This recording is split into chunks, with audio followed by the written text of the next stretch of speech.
I think part of what makes me good at coming up with these songs is like in my head, I'll just be like singing things without realizing it. Hmm. So I'll like go to the fridge to get some food and be like, opening the fucking fridge and I'm getting a snack.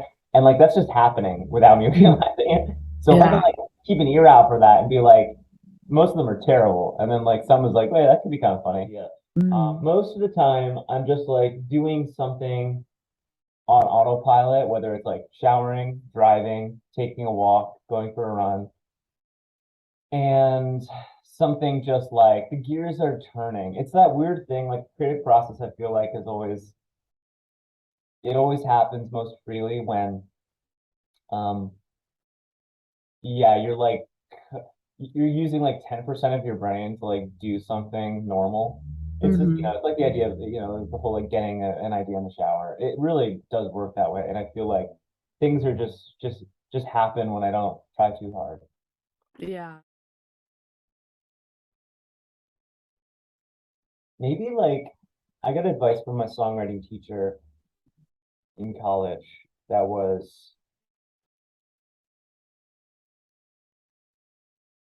he really hammered home the point like you are not the best judge of your work.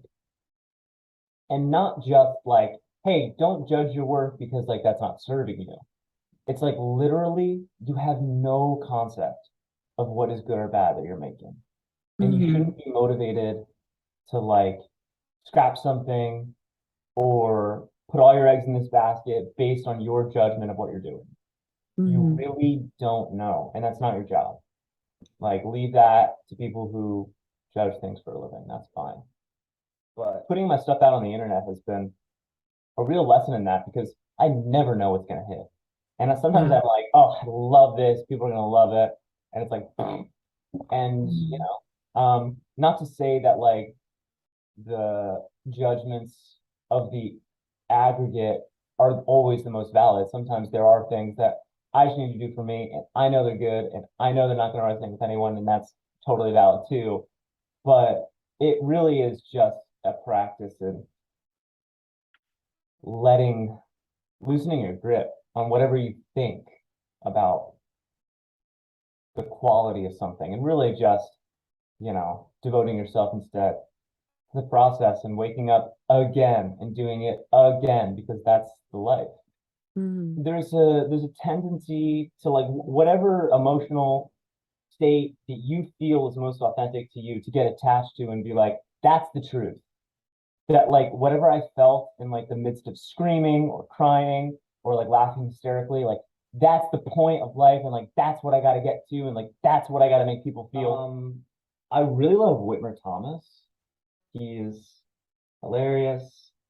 And he's doing something that I really admire, which is like he's just putting it out all out on the table in terms of just like his life and his story, and also making light of it, but not shying away from the real things. So I think he's awesome, and yeah, I would love to listen to him. What motivates me? It's like grabbing someone by the shoulders and like saying that thing that you need to say, and just like something like that. Yeah. That feeling. The feeling of like, oh my God, we're all gonna die, and like all we have is right now. I'm kind of torn about that because like I want to be engaged with the people who are like caring and it's not that even like there's a lot of mean comments. There are some, but I think social media is poison. It, Yeah. and it's a really hard thing to like reconcile because it's also given me Mhm. so much, and I'm so appreciative, and so appreciative Mhm. of everyone who even just like takes the time to watch, and support, or send a hate comment, whatever. That's cool too. But I just can't. I mean, I gotta protect your brain, you know. Yeah.